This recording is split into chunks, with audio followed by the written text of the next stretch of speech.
El Recinto Universitario de Mayagüez presenta Foro Colegial TV, la revista informativa del acontecer del antes, ahora y siempre colegio, con un siglo de historia aportando a la educación del país.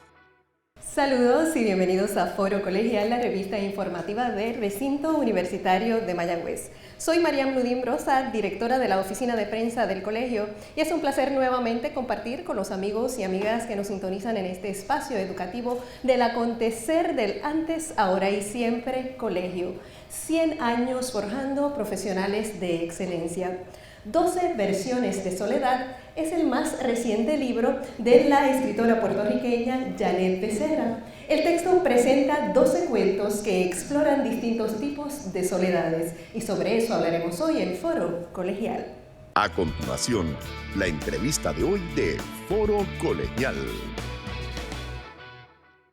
Saludamos nuevamente a los amigos y amigas en sintonía con Foro Colegial, y para hablarnos sobre su más reciente libro se encuentra con nosotros la profesora Janet Becerra, a quien le damos la bienvenida a Foro Colegial y al Recinto Universitario de Mayagüez en esta edición especial de este programa Foro Colegial que se transmite desde el anfiteatro de Stephanie 113 en el recinto. Saludos, profesora, y bienvenida al Recinto de Mayagüez y a Foro Colegial. Saludos, muy buenos días a todos y muchas gracias por la invitación. Para nosotros es un privilegio que nos acompañe en la mañana de hoy, y estamos también acompañados de un grupo de estudiantes de la doctora Carmen Rivera, estudiantes de español, que ellos a través de lo que han comenzado este semestre han estado estudiando este libro, 12 versiones de soledad. La profesora es profesora en la Universidad de Puerto Rico en Calle y hoy nos acompaña aquí en el Recinto Universitario de Mayagüez. Profesora, ¿cómo se hilvanan esas 12 versiones de soledad? Por el tema de la soledad. Yo admito que originalmente los primeros 5 o 6 cuentos, no en orden cronológico en el libro, ¿no?, sino en orden de composición, no fueron pensados como un libro. Lo que pasa es que llegó un momento en que cuando empecé a concebir la posibilidad de publicarlos como un libro, busqué qué elemento había en común. Y para mí era sin duda la soledad, pero claro, diferentes versiones de la soledad, ¿verdad? La soledad del escritor, la soledad del genio o niño prodigio, la soledad de la recién parida o de la madre, la soledad del loco o psicópata, y la soledad del creador. Así que una vez me di cuenta que ese era el elemento en común, pues ya completé el libro teniendo ese tema como, ¿verdad?, como hilvanador. Entonces el tema de la soledad surge desde antes de que nazca el libro como tal. ¿Surge explícitamente o después es que usted se da cuenta como nos está explicando? Como te digo, después de haber escrito probablemente 5 o 6 de los cuentos que finalmente integraron el libro, pues decidí que para completar un libro, ¿verdad?, que quería trabajar piezas adicionales, iba a continuar trabajando ese tema. Pero inicialmente pues no fue intencional, sino que me di cuenta posteriormente de que ese tema reaparecía una y otra vez. A su juicio, ¿cuál es la importancia de abordar ese tema de las diferentes soledades? Importancia sociológica, ninguna, porque yo no pienso que el escritor, ¿verdad?, de ficción, y es una visión muy personal, que no todos los escritores comparten, escribe literatura para cambiar la sociedad o para apoyar causas, sino para producir arte, crear arte. Ahora, desde ese punto de vista, como uno de los temas más importantes en el acto de creación es la soledad, precisamente la soledad del creador, porque la creación nunca es colectiva. Creo que como metáfora, ¿verdad?, de la creación literaria, sí es un tema importante. En el caso de usted en particular, y ya que los jóvenes que nos acompañan han estudiado su obra, ¿cómo es ese proceso, ese acto creativo en esa soledad particular en el que usted escribe estos cuentos? Pues sí, yo tengo una rutina. Tengo una terraza y una laptop, Apple. Muy bien. Por supuesto. Y yo me siento a trabajar, me siento a escribir. La idea general del cuento está probablemente preconcebida ya, ¿verdad? Porque no me siento en esa silla a ver qué se me ocurre hoy. Así que esa idea puede haber venido mientras me bañaba, o mientras guiaba, o mientras cocinaba. Y sigue dando vueltas en la cabeza, ¿verdad? Y originalmente lo que hay es eso, una idea, el esbozo de una posible anécdota, que no sé cómo va a terminar. Si algo yo predetermino antes de sentarme a escribir, creo que lo único que yo predetermino es cuál yo quiero que sea el giro sorpresivo del cuento. Para mí, los giros sorpresivos son importantes en un relato.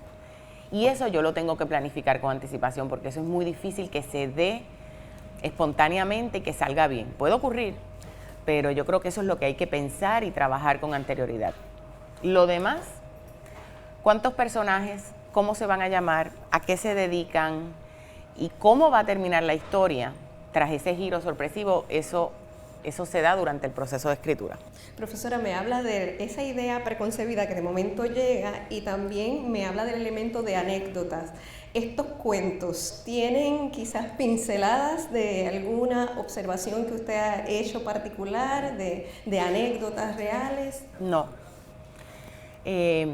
Tú sabes que una de las fuentes que yo utilizo para a veces provocar, no para inspirar, porque yo no creo en ese concepto de la inspiración, pero digamos para provocar posibles temas o ideas que quiero trabajar, a veces busco noticias sorprendentes y literalmente googleo esa frase, noticias sorprendentes, noticias insólitas, y por supuesto no voy a escribir un cuento directamente de la noticia que encontré, pero un poco me sirven de materia prima para nutrirme de posibles grandes ironías, ¿verdad? O historias que sorprendan por ese giro inesperado. Es lo único que quizás utilizo de la vida real para servirme. Y pues hay algunos cuentos, por ejemplo, les puedo dar la anécdota de que en el segundo libro del cuento, El Sastre, el nombre del personaje que alegadamente es la amiga de la narradora, pues no era originalmente ese nombre. Yo había escrito ahí el nombre real de una amiga con quien yo estuve en una barra, como dice el cuento, y en la cual un cantinero toledano en Alemania pues nos ofreció leernos las manos. Y yo originalmente escribí el cuento con su nombre real, con el nombre de ella. Para mi sorpresa, cuando terminé el cuento y se lo envié antes de publicar el libro, mucho antes, me dijo, ay, por favor, yo no me siento cómoda con que esté mi nombre ahí. Pero chica, pero si tú en el cuento no tienes, ¿verdad? No hay nada negativo en tu personaje, de hecho es apenas una referencia. Bueno, pues lo cambié. O sea que a veces hay algún detallito, ¿verdad? Pero es marginal, o es, digamos, no esencial, no pertenece al relato central. Dicho sea de paso, profesora, ahora que menciona el cuento del sastre, sé que ha sido el preferido de los estudiantes. De verdad, eso es lo que yo quiero. Y ha sido el mío preferido también. ¿Sí? Y lo que me llama la atención son lo que yo entiendo que hay pinceladas de quizás de vivencias, quizás de usted, antes de comenzarlo, y ahora me lo valida, porque se habla de Puerto Rico y se habla... Bueno, claro, la narradora, que no soy yo, ¿verdad? Es puertorriqueña y es escritora, pero el narrador nunca es el autor. Así que García Márquez no es el narrador de esas novelitas en las que él habla, ¿verdad?, de que él como periodista lo mandaron a hacer un reportaje y tal, como ocurre en Del amor y otros demonios, o como ocurre en Crónica de una muerte anunciada. Pero sí, algunas características pues puedo aceptar que se parezcan a la realidad. Profesora, me acaba de decir que no pretende que los cuentos sean inspiración. Entonces, cuando llega ese cuento al lector, en este caso un grupo de jóvenes universitarios, ¿cuál sería su aspiración? mi aspiración cuando llega al lector,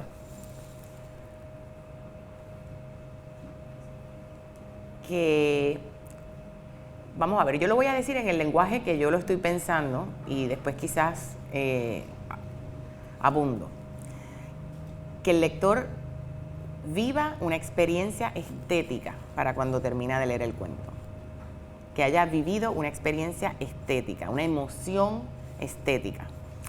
Y en esto pues hay que distinguir emoción estética de emoción sentimental, ¿verdad? Porque mi objetivo no es ni que llore, ni que se ría.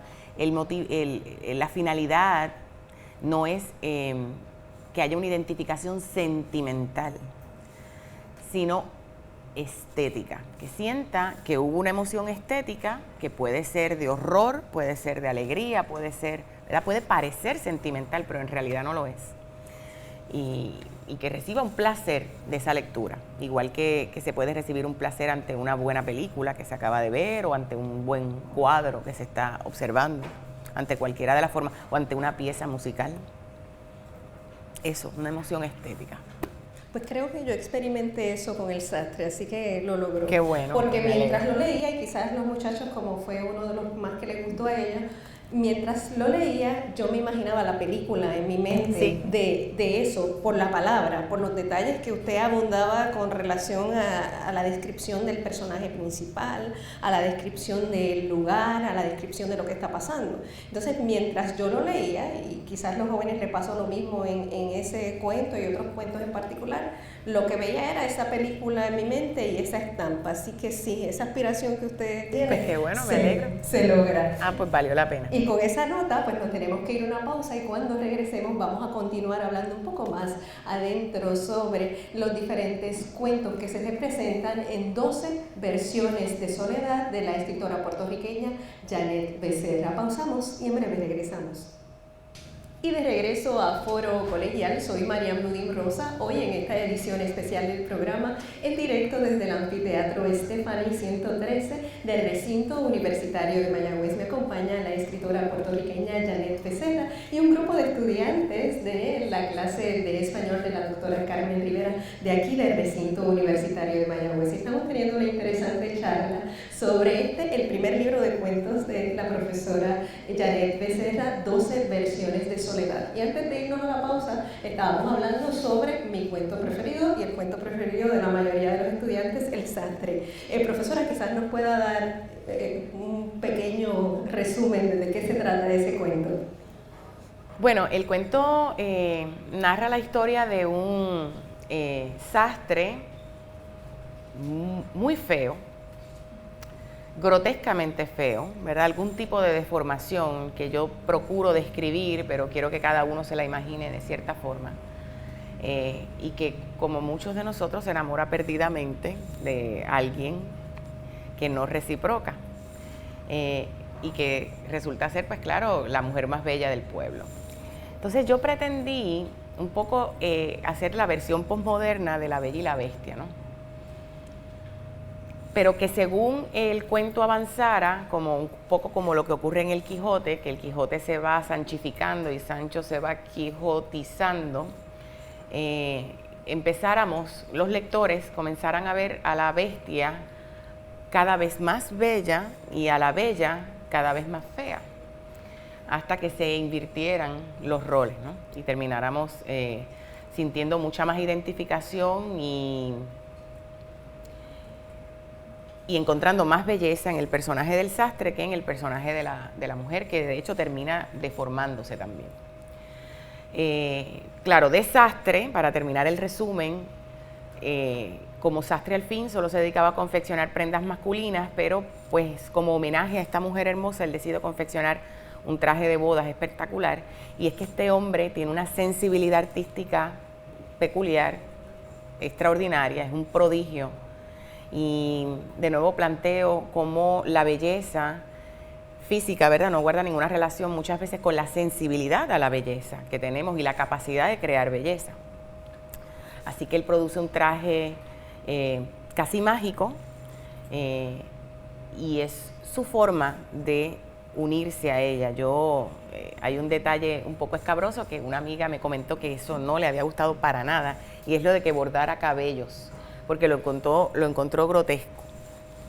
Y sin embargo, yo pienso que, ¿verdad? Presumiendo que se lavó la cabeza antes de hacer el bordado. El cabello humano, ¿verdad? No tiene por qué ser una imagen grotesca una vez se borda con él. Y entonces fue su forma de unirse, ¿no? Piensen que la ceremonia matrimonial es simbólicamente una unión de dos en uno. Él, al no poder participar de esa ceremonia, él va de la mano de ella, él va con ella, él ya se ha unido con ella, se ha fusionado con ella mediante la colocación de ese cabello suyo directamente sobre el cuerpo de ella. Es como si él ya, ¿verdad?, hubiera en ese momento copulado. Él es quien la está llevando al altar. Y por supuesto, pues no le interesa que nadie más lo sepa, ¿verdad? Es un trabajo anónimo. Yo supongo que ella, yo no lo sé, pero yo supongo que ella habrá atado cabos y a la larga, pues, sospechará que era él, pero él no le dice abiertamente que este traje viene de sus manos y bueno, eso fue suficiente. Y luego, claro, el cuento termina con un salto del tiempo y convertir la sastrería en un bar. Quiero que sepan que yo hago mucha investigación, yo soy muy tecnológica, por eso uso Mac. Y yo googleo y yo uso Google Earth y yo he estado en Barcelona 1000 veces, yo suelo ir a Barcelona todos los años, pero al Hospitalet en particular no. Entonces, para la descripción de esas calles específicas, yo muchas veces me sirvo de Google Earth, así que ojo a los que les gusta escribir, ¿verdad? El escritor hoy tiene esa herramienta y tú puedes ver las calles, el nombre, en qué esquina dobla y qué negocio hay y qué carros hay y si la gente se estaciona o no ahí. Así que el bar El 13 está localizado justamente donde yo digo que está, hoy por hoy. Y yo vi fotos del bar por dentro y esas repisas con esas botellas multicolor existen.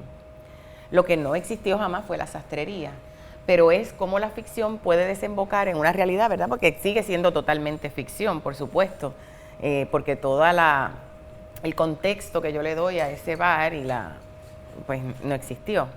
Pero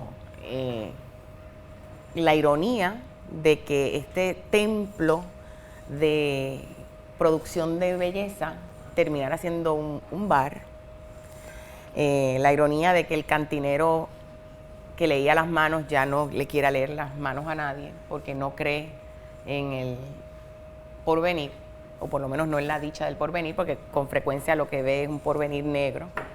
Y bueno, terminar un poco, yo no sé si se han dado cuenta o si han hablado sobre esto en clase, pero yo procuro que mis narradores no se involucren mucho sentimentalmente con los personajes. El narrador siempre tiene una cierta distancia y trata de contar las cosas. No es lo mismo que el narrador del realismo mágico, que decíamos que narra lo sobrenatural sin asombro, porque bueno, esos son los postulados del realismo mágico. No se trata de eso aquí, se trata de que el narrador, aun cuando no está narrando nada sobrenatural, no entre a comentar o a opinar sobre lo que está ocurriendo, sino que se mantenga una cierta distancia. Así que mis narradores suelen ser un poco irónicos o digamos viven bastante decepcionados de la vida, como para que les sorprendan las desgracias de sus personajes o comenten al respecto.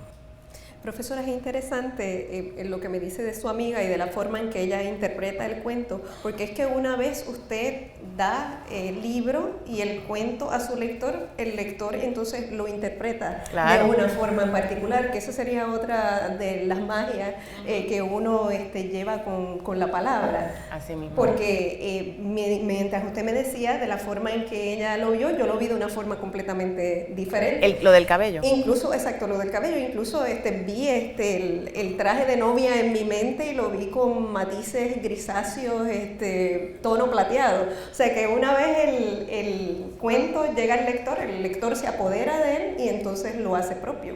Igualmente quería que usted me abundara sobre en particular ese elemento de ficción en el que usted me dice, no obstante la investigación que hace, que se mantiene en el cuento, una vez llega al lector, hay formas en que el lector se identifica por ejemplo, en este caso particular en el sastre, con esa vivencia, porque de una forma u otra esa soledad la ha experimentado y ese rechazo. Y quisiera que usted me abundara un poquito más sobre esa reflexión.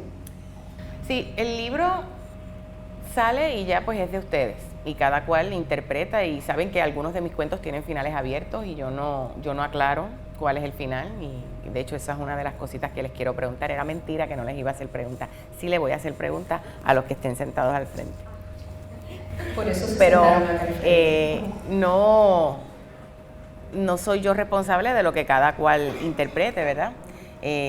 Y yo sé que por supuesto va a haber identificaciones sentimentales, identificaciones emotivas, que va a haber muchas veces conclusiones que sacarán del cuento que a mí no se me ocurrieron, pero que bueno, esa es la riqueza, ¿verdad?, del texto.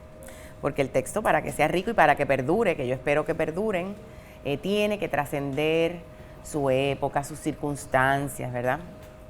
De lo contrario, estamos escribiendo para la moda. Si escribimos a la medida de lo que vende, a la medida de lo que gusta, a la medida de lo que está de moda, pues el precio que pagaremos por eso es pasar muy pronto de moda, ¿verdad? Así que el cuento tiene que tener la capacidad de ser releído, leído y reescrito por el lector. El lector reescribe el cuento. Y yo me alegro que haya gente que pueda extraer de ahí experiencias importantes, ¿verdad? No es mi intención moralizar, pero si alguien extrae una lección de vida, pues fabuloso.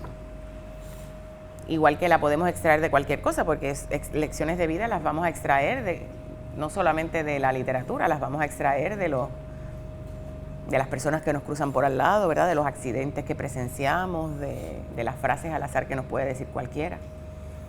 Profesora, ya en estos minutos finales del programa, quería saber cuál sería su exhortación para estudiantes como estos universitarios, algunos quizás despuntan como escritores. ¿Qué ustedes le dirían para que siguieran ese camino? Les voy a contar algo brevemente. Yo empecé a estudiar aquí. Yo soy ex estudiante de este recinto de ingeniería en computadoras. Y un día pasé por el Departamento de Estudios Hispánicos y pedí que me dieran el currículo del bachillerato. Y me fui a mi hospedaje allá en Sánchez Ramírez a leer el prontuario de estudios hispánicos que tenía la descripción de cada uno de los cursos. Me pasé toda la tarde llorando. Porque yo dije, ¿qué yo hago estudiando ingeniería en computadoras si esto es lo que yo amo? Y esa noche llamé a mi mamá, porque yo tenía carro, pero no me dejaban traerlo. Me traían y me recogían. Y llamé a mi mamá y le dije, búscame. Y me di de baja total de la universidad. Y recomencé en enero a estudiar literatura comparada. Así que mi exhortación es, hay que hacer en la vida lo que nos haga feliz. Hay que dedicarse a lo que nos haga feliz. Y si lo que nos hace feliz o lo que decidimos hacer con nuestra vida es una carrera que a la larga descubrimos que satisface unas ciertas necesidades, pero no otras, como por ejemplo las espirituales, las artísticas, pues entonces hay que asegurarse de que dejamos un espacio en la vida para llenar eso también, porque no vale la pena vivir la vida sin hacer algo que nos llene y nos haga felices.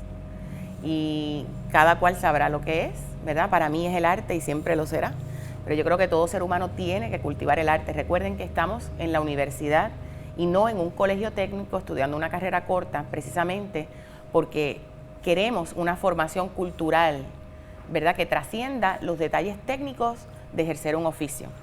Somos universitarios, esa es la gran riqueza que nos da la universidad. Así que las humanidades son tan importantes como las ciencias, los idiomas son tan importantes como las matemáticas, y tenemos que tener esa variedad para salir al mundo, ¿verdad?, a cambiar el mundo. Le agradezco muchísimo esa exhortación y que haya estado con nosotros en esta edición especial de Foro Colegial. Muchas gracias por estar con nosotros. Gracias a ustedes. Amigos, hasta aquí esta edición de Foro Colegial. Recuerde que historias como estas las puede acceder en nuestro portal www.upnm.edu. Será hasta una próxima ocasión. Hasta aquí, Foro Colegial TV. El espacio del acontecer del recinto universitario de Mayagüez, producido por su oficina de prensa. Para comentarios o información adicional, puede escribirnos a prensa@uprm.edu. Gracias por su sintonía.